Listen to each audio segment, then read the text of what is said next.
اعوذ باللہ من الشیطان الرجیم بسم اللہ الرحمن الرحیم الحمدللہ رب العالمین والصلاۃ والسلام علی محمد وعلی آلہ وسلم۔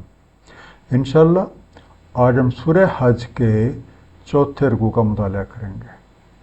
اس پچھلے رکوع کا خاتمہ اس بات پہ ہوا تھا کہ وہ لوگ جو خود حق سے انکار کرتے ہیں، دوسرے لوگوں کو اللہ کی راہ سے روکتے ہیں اور مسجد حرام سے بھی، حالانکہ مسجد الحرام وہ جگہ ہے جہاں پہ داخلے کے حقوق مقامی اور غیر مقامی سب لوگوں کے لیے برابر ہیں۔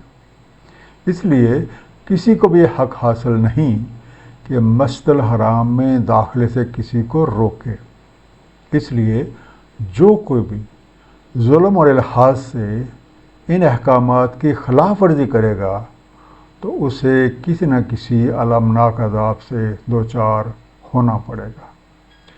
اس دعا کے ساتھ کہ اللہ تعالی ہم سب کو نبی کریم صلی اللہ علیہ وآلہ وسلم کے طفیل قرآن کریم کا صحیح مفہوم عطا فرمائیں، آئیے مطالعہ قرآن کا آغاز کرتے ہیں۔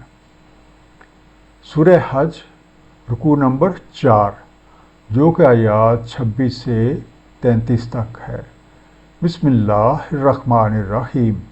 وَإِذْ بَوَّأْنَا لِإِبْرَاهِيمَ مَكَانَ الْبَيْتِ أَلَّا تُشْرِكْ بِي شَيْئًا، اور جب ہم نے تجویز کر دی ابراہیم علیہ السلام کے لیے جگہ گھر کی کہ نہ شریک کرنا میرے ساتھ کسی شے کو، وَطَهِّرْ بَيْتِيَ لِلطَّائِفِينَ وَالْقَائِمِينَ وَالرُّكَّعِ السُّجُودِ، اور پاک رکھنا میرا گھر طواف کرنے والوں، قائم رہنے والوں اور رکوع کرنے والوں، سجود کرنے والوں کے لیے۔ مسجد الحرام وہ جگہ ہے جو اللہ تعالیٰ نے تجویز کی اور حضرت ابراہیم علیہ السلام اور ان کے جلیل القدر بیٹے حضرت اسماعیل علیہ السلام نے اس جگہ بیت اللہ کی تعمیر کی۔ رب کریم نے حضرت ابراہیم علیہ السلام کو ارشاد فرمایا کہ میرے ساتھ کسی کو بھی شریک نہ کرنا، اور اس گھر یعنی بیت اللہ کو طواف کرنے والوں، حق پر قائم رہنے والوں، رکوع و سجود کرنے والوں کے لیے ہر طرح کی آلودگی سے پاک رکھنا، تاکہ جو لوگ بھی یہاں پہ آئیں وہ پورے ثبات دل کے ساتھ اس میں قیام کریں اور یہاں پہ جو برکتیں اور رحمتیں ہیں ان کو سمیٹیں۔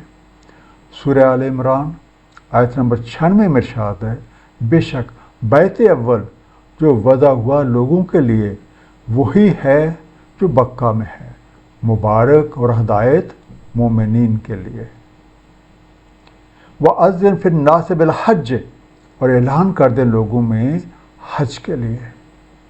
یَأْتُوکَ رِجَالًا وَعَلَىٰ كُلِّ ضَامِرٍ یَأْتِینَ مِنْ كُلِّ فَجٍّ عَمِیقٍ، اور وہ آئیں آپ کے پاس پا پیادہ، ہر ایک دبلی پتلی پر چلے آئیں ہر ایک گوشے سے دور دراز کے، لِیَشْهَدُوا مَنَافِعَ لَهُمْ، تاکہ مشاہدہ کر لیں اپنے لیے منافع کا، وَيَذْكُرُوا اسْمَ اللَّهِ فِي أَيَّامٍ مَّعْلُومَاتٍ عَلَىٰ مَا رَزَقَهُم مِّن بَهِیمَةِ الْأَنْعَامِ، اور یاد کریں اللہ کا نام ایام معلومات میں ان پر جو اس نے انہیں دیے چوپائے مویشی، فَكُلُوا مِنْهَا وَأَطْعِمُوا الْبَائِسَ الْفَقِیرَ، سو کھاؤ اس میں سے اور کھلاؤ تنگ دست فقیروں کو۔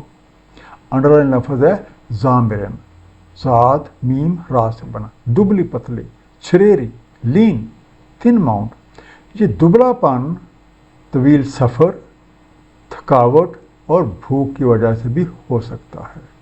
دوسرا انڈرلائن لفظ ہے امیکن، عین میم کاف سے بنا، لمبی یا گہری، ڈیپ۔ رب کریم نے حضرت ابراہیم علیہ السلام کو حکم دیا کہ وہ لوگوں میں حج کے لیے اعلان عام کر دیں، تاکہ وہ آپ کے پاس نزدیک اور دور سے پیدل بھی چلے آئیں اور سواریوں پر بھی چلے آئیں۔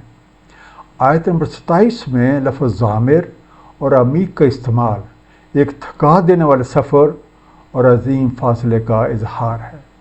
اس گھر میں پہنچنے کا مقصد یہ ہے کہ لوگ اپنی آنکھوں سے ان نفع بخش جگہوں کا مشاہدہ کر لیں جو رب کریم نے ان کے لیے رکھے ہیں۔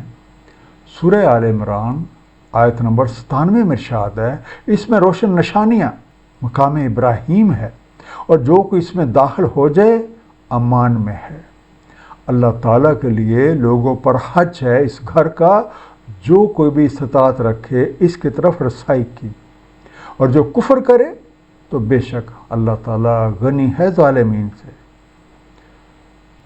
تو ضروری ہے کہ جب بھی لوگ اپنے چوپاؤں کو ذبح کریں تو ان پہ اللہ تعالیٰ کا نام لیں، اور پھر اس میں سے خود بھی کھائیں اور تانگ دست محتاجوں کو بھی، تاکہ وہ بھی اللہ کی نعمتوں سے مستفید ہوں۔ ثم لیقضوا تفثہم، پھر چاہیے کہ وہ ختم کریں اپنا میل کچیل، ولیوفوا نذورہم ولطوفوا بالبیت العتیق، اور پوری کریں اپنی نظریں اور طواف کریں بیت العتیق کا۔ انڈر لائن لفظ ہے تفثہم، نون فے سے بنا، اپنی کثافت، ہم کہہ سکتے ہیں میل کی تہیں، انکیمپٹنس، امپیورٹی، عتیق عین تے کاف سے بنا، پرانا یا پیش رو ہونا، خواہ اس کا تقدم زمان، مکان یا رتبہ کے اعتبار سے ہو، اینشنٹ۔ بیت عتیق سے مراد بیت اللہ ہے، اور اس کا ایک مفہوم وہ گھر ہے جو ہر قسم کی غلامی اور محکومی سے محفوظ ہے۔ اس پر نہ تو کسی کا غلبہ ہے اور نہ اجارہ داری، اس میں داخلے کے حقوق سب کے لیے یکساں ہیں، جیسا کہ اسی سورہ کی آیت نمبر 25 میں ارشاد ہوا، اور مسجد الحرام جسے ہم نے کر رکھا ہے لوگوں کے لیے مساوی، اس میں رہنے والے اور باہر سے آنے والے۔ یہاں آنے والے جب مناسک حج ادا کر لیں تو انہیں چاہیے کہ وہ ہر طرح کی جسمانی اور نفسانی کثافتوں سے اپنا دامن چھڑا لیں، اور ہر طرح سے پاک صاف ہو کے جو منتیں مان رکھی تھیں وہ پوری کریں، اور پھر اس مقدس گھر کا طواف کریں۔ ہر طرح کی پاکی حاصل کرنے کے بعد طواف کا مقصد اس بات کا اظہار ہے کہ اب ہم اسی مرکز کے ساتھ وابستہ رہ کے اپنی زندگی گزاریں گے، ذاتیات کو بالائے طاق کا رکھ کے اجتماعیت کا رخ کرنے والے بن جائیں گے۔ ذالک ومن یعظم حرمات اللہ فہو خیر لہ عند ربہ، یہ ہے، اور جو کی تعظیم کرے اللہ کی حرمتوں کی تو وہ بہتر ہے اس کے لیے اپنے رب کے ہاں۔ وحلت لکم الانعام الا ما یتلی علیکم، اور حلال ہیں تمہارے لیے چوپائے سوائے ان کے جو بتلائے جا چکے ہیں تمہیں۔ فاجتنبوا الرجس من الاوثان واجتنبوا قول الزور، بس اجتناب کرو بتوں کی آلودگی سے اور کتراؤ کی باتوں سے۔ انڈر لائن لفظ ہے اوثان، واؤ سے نون سے بننا۔ کچھ چیزوں کو سب کچھ سمجھ کے جمے ہوئے ہیں، ذہنی جمود اور تعطل کا شکار ہیں، ٹیکن ایز آئیڈل۔ اس رکوع کی پچھلی آیت میں بیت اللہ کی تعمیر اور حج کا مقصد بیان فرمایا گیا۔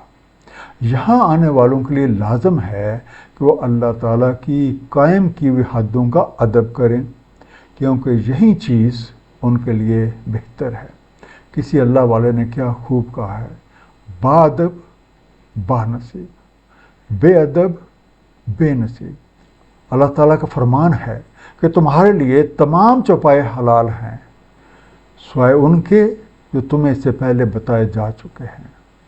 اس لیے اب ہر طرح کے شرک سے اپنا دامن بچا کے رکھنا ہے، ہر طرح کی بت پرستی سے اجتناب کرنا ہے، چاہے یہ بت مادی ہوں، خواہشات کے ہوں، طاقت کے ہوں یا دولت کے۔ اس کے علاوہ ایسی تمام باتوں سے بھی بچ کے رہنا ہے جو ذہنی یا کسی نفسانی آلودگی کا باعث بنے۔ حنفاء للہ غیر مشرکین بہ، یکسو ہو کر اللہ تعالیٰ کے بغیر شرک کیے اس کے ساتھ۔ ومن یشرک باللہ فکأنما خر من السماء، اور جو کوئی شرک کرتا ہے اللہ کے ساتھ تو جیسے وہ گر پڑا آسمان سے۔ وَتَخْطَفُ الطَّيْرُ وَتَهْوِي بِهِ الرِّيحُ فِي مَكَانٍ سَحِيقٍ، تو اچک لے جائیں اسے پرندے یا جا پٹکے اسے ہوا کسی دور کی جگہ میں۔ انڈر لائن لفظ ہے سحیق، سین ہے کاف سے بنا، دور، ریموٹ۔ حج کے بعد لازم ہے کہ بقیہ زندگی یکسو ہو کے گزاری جائے اور اللہ تعالیٰ کے ساتھ کسی کو بھی شریک نہ ٹھہرایا جائے، کیونکہ سب کچھ جان لینے اور رب کریم نے جو فائدہ مند چیزیں بیت اللہ میں رکھی ہیں ان کا اپنی آنکھوں سے مشاہدہ کر لینے کے بعد بھی اگر کوئی شخص شرک کا ارتکاب کرے تو اس کی حالت اس شخص کی سی ہے جو اللہ کی مہربانی کے ساتھ ایک انتہائی بلند مقام تک جا پہنچے، لیکن اپنی غلطیوں کا باعث وہاں سے گر جائے، یا اسے کوئی پرندے اچک لے جائیں، یا ہوا اسے اڑا کے کسی دور کی جگہ پہ جا پٹکے اور وہ کسی کام کا نہ رہ جائے۔ سورہ زمر آیت نمبر 65 میں ارشاد ہے، اور تحقیق وحی کی گئی تمہاری طرف اور ان کی طرف جو تم سے پہلے ہوئے، اگر تم نے شرک کیا تو ضرور اکرز جائیں گے تمہارے اعمال اور تم ضرور ہو جاؤ گے خسارہ پانے والوں میں سے۔ ذالک ومن یعظم شعائر اللہ فإنہا من تقوی القلوب، یہ ہے اور جو کوئی تعظیم کرتا ہے شاعر اللہ کی تو بے شک یہ دلوں کے تقوی سے ہے۔ لکم فیہا منافع الی اجل مسمى ثم محلھا الی البیت العتیق، تمہارے لیے ان میں منافع ہے ایک مدت مقرر تک، پھر انہیں برمحل ہونا ہے بیت العتیق کی طرف۔ انڈر لائن لفظ ہے شعائر، شین عین رے سے بنا، ایسی نشانیاں جن کی عزت و تکریم ان کو حاصل نسبت کی وجہ سے کی جاتی ہے، سمبلز۔ بیت اللہ میں کئی شاعر اللہ ہیں، مثلا صفا اور مروہ، ان کی اصل حقیقت وہ نسبت ہے جو ان چیزوں کو حاصل ہے، اور ان کی اصل تعظیم یہ ہے کہ انہیں دیکھ کے ہماری توجہ اس حقیقت اور اس نسبت کی طرف مبذول ہو جائے جس کی بدولت یہ جگہیں یا پھر یہ چیزیں ہمارے لیے قابل تعظیم ٹھہرائی گئی ہیں۔ ان شاعر کی تعظیم دلی تقوی سے ہی ہو سکتی ہے۔ سورہ بقرہ آیت نمبر 158 میں صفا اور مروہ کے متعلق ارشاد ہے، بے شک صفا اور مروہ شعائر اللہ ہیں، تو جو کوئی حج کرے اس گھر کا یا عمرہ کرے تو نہیں کوئی مذائقہ اس پر کہ طواف کرے ان دونوں کے بیچ، اور جو کوئی شوق سے بلائی کرے تو بے شک اللہ تعالیٰ قدر شناس ہے، علیم ہے۔ اسی طرح قربانی کے بڑے جانوروں کو بھی شاعر اللہ قرار دیا گیا ہے، ان میں ہم سب کے لیے ایک وقت مقرر تک فائدہ اٹھانا ہے اور ان کی اصل منزل بیت العتیق ہے۔ ایک مختصر سا خلاصہ چوتھے رکوع کا، اللہ تعالیٰ نے حضرت ابراہیم علیہ السلام کو بیت اللہ کی جگہ تجویز فرمائے اور ہدایت کی کہ میرے ساتھ کسی کو شریک نہ کرنا، اور اس گھر کو طواف کرنے والوں، حق پر قائم رہنے والوں اور رکوع و سجود کرنے والوں کے لیے ہر طرح کی آلودگی سے پاک رکھنا، تاکہ وہ پورے ثبات دل کے ساتھ اس میں قیام کریں، برکتیں اور رحمتیں سمیٹیں، لوگوں میں حج کے لیے اعلان عام کر دیں تاکہ وہ نزدیک اور دور سے پا پیادہ اور سواریوں پہ چلے آئیں اور خود اپنی آنکھوں سے ان نفع بخش چیزوں کا مشاہدہ کر لیں جو رب کریم نے ان کے لیے اس میں رکھی ہیں۔ حلال قرار دیے گئے جانوروں کو اللہ کے نام پہ ذبح کیا جائے۔ مناسک حج پورے کرنے کے بعد ہر طرح کی میل کچیل سے صاف ہو کر خانہ کعبہ کا طواف کیا جائے اور شاعر اللہ کی حرمت کا خیال رکھا جائے۔ حج کے بعد بقیہ زندگی مکمل یکسوئی اور بغیر شرک کے بسر کی جائے۔ اللہ تعالی ہم سب کو قرآن کریم کو صحیح طور پہ سمجھنے اور اس پہ نبی پاک صلی اللہ علیہ وآلہ وسلم کی سنت مبارکہ کے مطابق عمل کرنے کی توفیق عنایت فرمائے۔ صدق اللہ العلی العظیم، صلی اللہ تعالی علی حبیبہ محمد وآلہ وسلم۔